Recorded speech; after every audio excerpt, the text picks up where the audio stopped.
Welcome to the Smiling Soul Seniors Podcast. I'm your host Tejasa and bring to you this podcast meant for the seniors, of the seniors and by the blessings of the seniors. This is the best platform for seniors to express freely, be heard, share their life story and achievements, challenges and wisdom with seniors across the world as well as with the younger generation. Our special guest today is Hira Nawaz, a teacher with a wealth of knowledge and experience. Her extensive reading and command over English has made her a respected figure in the educational community.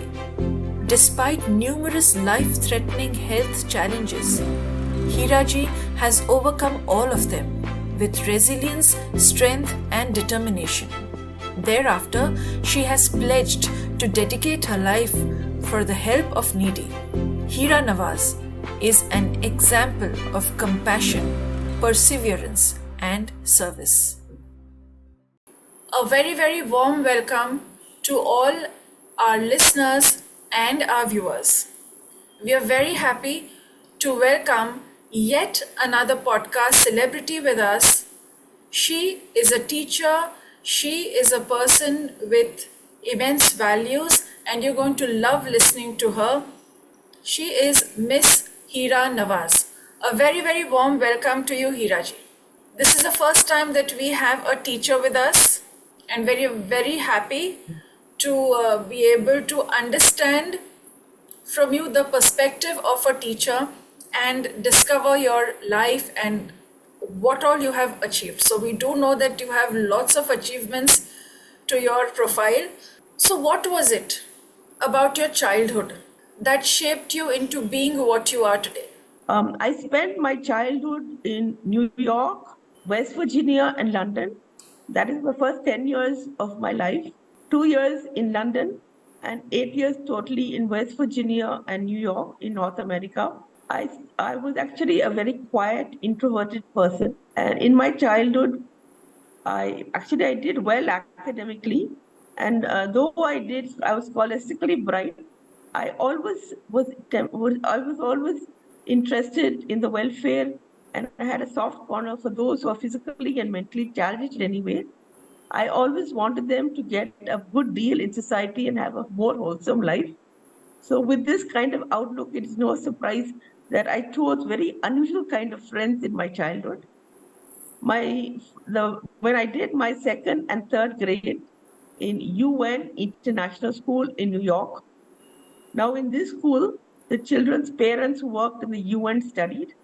And during this time, I had a lot of very interesting friends from all around the world in UN International School. It's interesting to note that one of my classmates was a few years elder to me, and my neighbor was Upinder Singh, the daughter of Dr. Manmohan Singh. Oh, As we all come to know that he later became the Prime Minister of India. true. And the teacher there, my class teacher, was Mrs. Narang, a very delightful lady who doubled up as a Hindi teacher. And she used to teach us Hindi after school. I was an introvert. I was painfully shy, but I used to mix with all my neighbors at Parkway Village. And after school, we used to play very energetic, fun-filled games. And later on, when I returned to India, I joined Vishwakarma School in Bengaluru, which I must say is one of the best schools in India. And it gave me a very good foundation. And I was able to build the rest of my life on this firm foundation. I had wonderful teachers. I had wonderful classmates. And I'm very proud to say that we'll be celebrating our 50th year or a golden jubilee next year. And we're all getting ready for that. In fact, when I left school, I wrote this poem, which I'd like to recite here. Sure, When please. we go out into the world, problems grave to face, we'll then recall our teacher's words to win in life's race.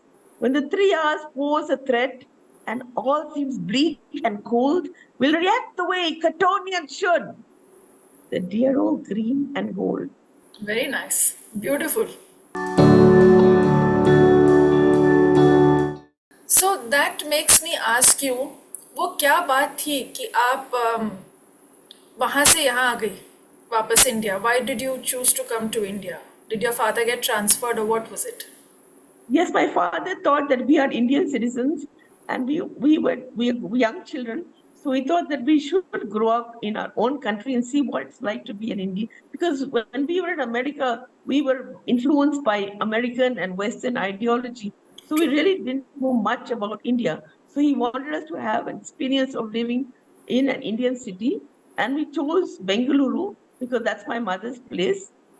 I joined Bishop Cotton Girls School, as I told you, and I went on to do my college in Mount Carmel's and Jyoti Nivas College. I did my MA at Bangalore University. I did a B.Ed and then a diploma in journalism at the London School of Journalism. Then, surprise of all surprises, I decided to become a teacher. With such a rich background, with your studies in such a great school in the US and then Bangalore, when you could have had so many other options, your career options, what inspired you to be a teacher? Now, I will tell you some things which inspired me about teaching, because people have the wrong concept that those people take up teaching as the last resort. Their quotation goes, those who can do, those who can't teach. And I think that's completely wrong. I don't agree with that at all, because I think teaching is a very noble profession. And also, there is a saying that teaching is actually the mother of all professions, because when we teach students who become engineers, doctors, lawyers, mechanics, etc. So it's a mother of all professions. Now, what inspired me to become a teacher is at a very impressionable, formative age of year of my life. I happened to see this movie, To Serve with Love. And then subsequently, I saw other movies like Mona Lisa Smile and Educating Rita. Now, in this movie, To Serve with Love, which was, and in which there's a teacher as a protagonist, and now this teacher was actually a Black American in America, and he couldn't get a job because of his color. So he decided to fill in the gap by becoming a teacher. And he was a teacher in a particular school where there are a lot of rowdy students. But because of his practices of teaching, which he impacted with love and compassion, he was able to win over the rowdy students and they became his biggest fans. So I thought, how inspiring. If only I could become a teacher like that, who actually gives the students a role, who teaches from the heart. And that inspired me to become a teacher. And I saw this other movie, Mona Lisa Smile, in which the beautiful Julia Roberts acted. And she was an art history teacher, and she inspired her students. She took them to museums and she showed them paintings and everything connected with art history. And finally, on her last day of school at that particular school, she told them to paint a portrait of the lilies by Vincent van Gogh. So they all gave their depiction of how they viewed lilies. And that was so beautifully put. I said, why cannot I be such an inspirer? And then I also saw other inspiring movies in India, such as Super 30, Hitchki, and Chalk and Duster. And also, I'm inspired by some quotations which I read about teaching. One of the quotations I like very much is, we teachers are in it not for the income, we're in it for the outcome. And also, a good teacher teaches, a spiritual teacher preaches, but a successful teacher reaches. So that's also a nice quotation, because we all want to be good spiritual teachers. But a teacher who's really successful is a teacher who's able to teach very complex, abstract concepts and water it down in simple language that is understood by her students, and who she makes it so interesting with audio visual aids and with examples that these thoughts and concepts remain embedded in the students' life for a lifetime. So I actually tried to be that kind of teacher. And when I retired 4 years ago, I hope that I've completed my mission and that I've been able to be a successful teacher. And what I just end up with this beautiful quotation: through education, is not the accumulation of facts and figures and statistics and information. True education is education of the heart. Wow. Another beautiful quote. What motivated you to not start a family? First of all, don't get me wrong, I'm not a person who's kind of embittered or very sad about not being married. As a singleton, I'm really happy. I know I've met my life's purpose as a teacher and as a writer and poetess. I'm very happy with the way my life has turned out and I have no regrets. One of the reasons is I come from a family where my parents were of different religions. Okay. My late father was a Muslim, and my late mother was a Hindu. So they had a love marriage, and they had a very, very happy and successful marriage. They produced children, and they led their life in a very respectable, decent way. But they felt when we were of marriageable age that it would be difficult to arrange a marriage for us. And I accept in this very narrow-minded kind of Indian society, arranged marriages are usually done with people of the same religion, same caste, same subcaste. So arranging a marriage for they felt might be difficult. And unfortunately, because of my lack of initiative or enterprise, I could not find a suitable partner on my own. Of course, I've had friendships with the opposite gender, but nothing ever fructified or materialized or solidified into engagement leading to marriage. But what I would say is that don't get me wrong, I'm not against marriage. I think there's nothing more awesome than true love. There's nothing more beautiful than a happy marriage. That's why I'm at age 64. Even though I think that I'm above 60, I'm a senior citizen, I'm retired, I still have not really given up about marriage. If I do get married, and even at this age, it should be to a person who sees me as a good person and wants to marry me for that. There is a concept in sociology called sublimation. That means if you don't have something in life, you make up for it in some other way. So, though I don't have my own children, as a teacher, I'm always surrounded by children. And when I'm a class teacher of 30 students, I felt all of those students are my children. Their first parents are at home, and since they're at school for more than 8 hours a day, I'm like the second parent for them. That brings me to my next question. Do you recall any special moment or when any student made you feel absolutely special? I have many incidents. Children are so guileless, so innocent. That's why Henry Vaughan, the poet, he said, childhood is the time I want to travel back and tread again that ancient track. And also in the Bible, it says, unless we become as little children, we will not enter the kingdom of heaven. And especially when I was in my 50s, I was a teacher in a beautiful school called Cambridge School. And there I remember, I was the library teacher at that time, which was on the fourth floor. And these students would always tell, ma'am, you're climbing 4 flights of steps. Why don't we hold your bags for you? What other life incident changed your thoughts or shaped into making you what you are today? Any particular incident? Yes, I would like to describe an incident in my life. It happened 4 years ago when I was 60 years old. It was during the lockdown in the year 2019 to 2020. So it was during that time. It so happened that I was staying alone at that time after my mother expired. I was staying in the same house that she stayed. I was alone. And it was during that time I was finding that in my right eye, I could not really see clearly, especially in the computer. So I just ignored it because I thought maybe it'll get better by itself. But then it just started getting worse and worse. And then, especially during the lockdown, all the eye hospitals were closed. So I couldn't go anywhere for treatment. But I did happen to tell my sister and my brother in law. And then they suggested, why not I go to an ophthalmologist to see if I have any problem with my right eye. And we did go to see an ophthalmologist. And at that time, my eyesight in my right eye had deteriorated very badly. And the ophthalmologist could not give me any they sent me through a battery of tests, but they could not come to any reason why I almost lost my eyesight in my right eye. Then he told us, why not we go and see a neurologist? Then we went to a neurologist. They made us do an MRI scan. That's a magnetic resonance imaging scan. And then it was detected that I had a tumor in my brain, and the tumor had blocked the optic nerve to my right eye. And that's why I had become almost, at that by the time I had become blind in my right eye. I could not see at all with my right eye. So he said, why don't you get a brain surgery done by a surgeon?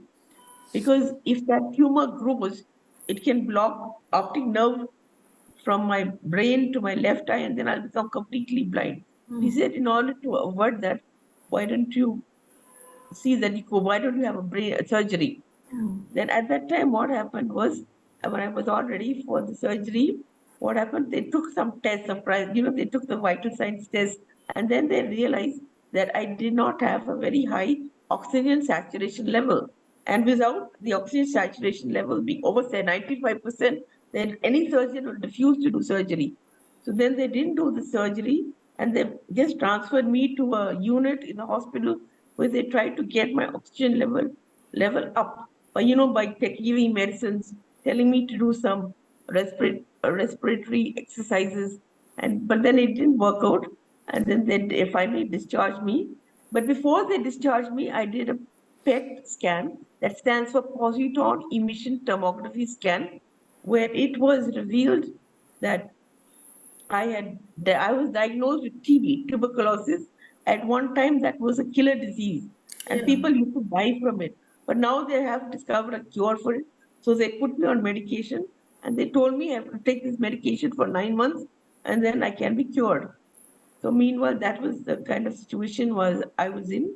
And my sister said, no, it's not a good idea for you to go back to you and living alone. Why don't you come and stay in my place? I've got an apartment, I've got an extra room. And I think that was so very nice for my sister to say that. So that was what happened. And then meanwhile, I used to come regularly for the checkups. And then they realized that I had lost eyesight completely in my right eye. And they said that another second opinion by a doctor, they said that I don't have to have surgery, and that the tumor can be minimized by other methods. So then that was ruled out, but surgery was ruled out. And for me, it was such a relief, because when you have a brain surgery, your brain is opened up, and it should go either way. It could either go better or it could become worse also. So that was very fearful thought for me. And it was a relief when I realized that I don't have to have a brain surgery. And so meanwhile, I stayed with my sister, and I was taking the medicine regularly. So it was a very, very nice situation where I was able, of course, during that time when I was discharged, I was in a wheelchair. So when I was in a wheelchair, I could not walk. So once I was discharged and had to lead a normal life, I had to learn how to walk all over again. So at that time, I really needed a lot of assistance. So anytime I want to go out, my sister would be on one side, and my sister's sister-in-law would be on the other side, and they would help me to walk. Because if I did not have help, I would have fallen down.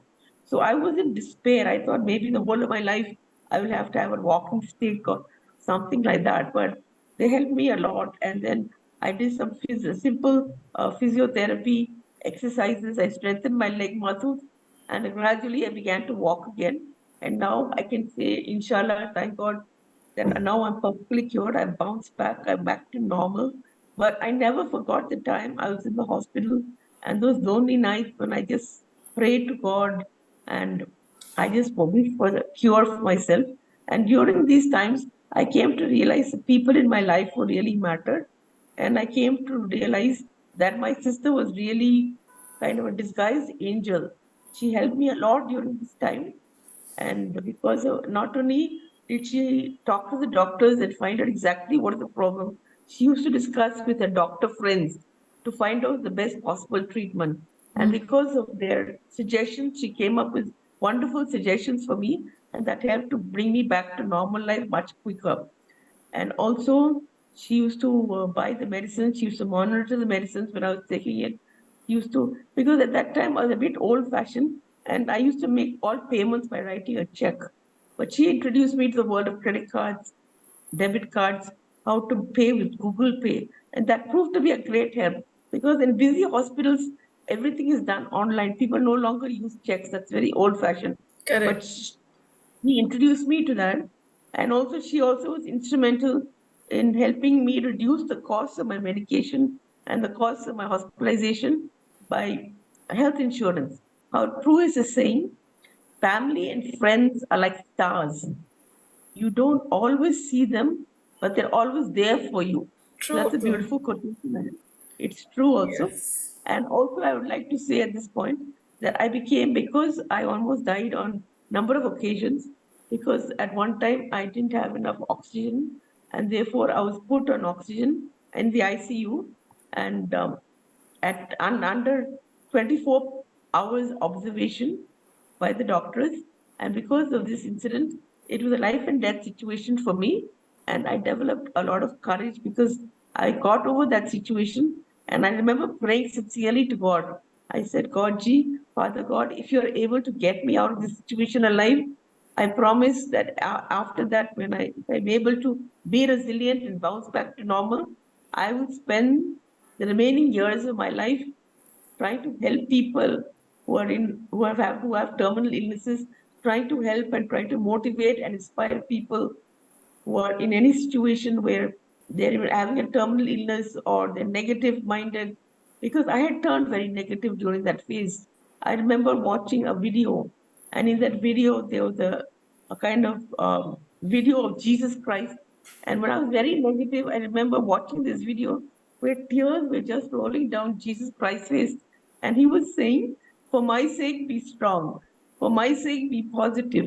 And that had a profound effect on my mind. And automatically, after that, I became much, much more positive. And I realized that I'm going to help people who are negative. I swore to God, I swore to Jesus that I'm going to help people who are in that negative state of mind. I'm going to help people. Also, I'll come to that later. Maybe later I can talk about how I want to be an inspiration to senior citizens. I want to be an inspiration to people who are obese. I want to show people that they can succeed in life, they can come up in life. If I could do it, why not anybody? Beautiful. Hats off to you and your spirit. Uh, I have no words to react to this, but the natural next question I would like to ask you is, so I want to ask you more formally, what is the message that you would like to give seniors across the world? That's an interesting question, and definitely I want to be instrumental in being a beacon of hope and succor and help to people who have crossed the age of 50 or 60 and they have various challenges. Only they know, because I being a senior citizen myself, I'm 64. Now, once you pass 60, what happens is, especially if the married couples are there, what happens, their children would have, got grown up, they would have settled, got higher education, and then got married, they're having their own families, and they tend to settle abroad, leaving their elderly parents alone in India. So I really want to be a kind of inspiration. I want to tell these particular souls that, it's empty. It's called the empty nest syndrome because the nest is now empty. All the birds have kind of flown away. So I want to be an inspiration to these elderly people who think that, they become very lonely and very subdued because their children occupied their whole life and now the children are no longer there. They don't think that, okay, it's very lonely, life is over, and just those people are just waiting to die. No, think Correct. that life is very beautiful. There's so much more to life. Don't think that just because your children are, you keep in touch with them and try to look for, hobbies. Try to get new hobbies. And also, I would tell them, take care of your health because both your physical and mental health are very, very important at this stage of your life. Get regular checkups, and don't, even when you're well and you're in good health, you take the checkups because there are so many illnesses which you might have which you don't know about. You can diagnose, the doctors can diagnose illnesses which you have, and that will keep you in good form. And also be very, very cautious about your health. Learn to eat healthy food like fruits and vegetables, which are very nutritious and which are good for your health because they have vitamins and minerals. And try to avoid too much of non-veg. Try to avoid completely junk food, because there is a saying, don't eat, you eat to live, not live to eat. You live, eat to live, not live to eat. And also take care, try to be, not to lead too much of a sedentary life.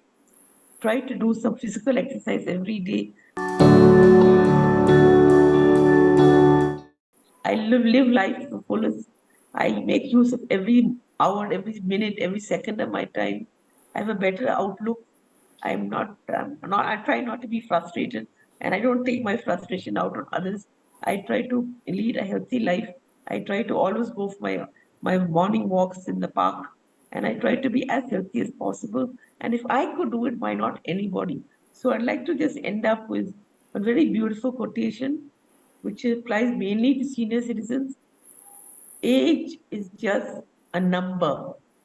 And I prove it by saying I'm 64 years young. Wow. Thank you. Very nice. In very brief, in about 2-3 lines, if you can sum up any message that you would like to give the teenagers of today. I would say to teenagers, especially those who are living with their parents, please listen to your parents, because your parents are your gods. And you never know how bereft your life becomes when you lose your parents. Because both your mother and father, they have sacrificed a lot. And they're the only people who've got true interest in you. They've got your welfare at heart and your best welfare at heart. So listen to your parents, make them happy. Beautiful. Yes. So it was indeed every sentence you spoke, every message you gave was a very, very valuable message.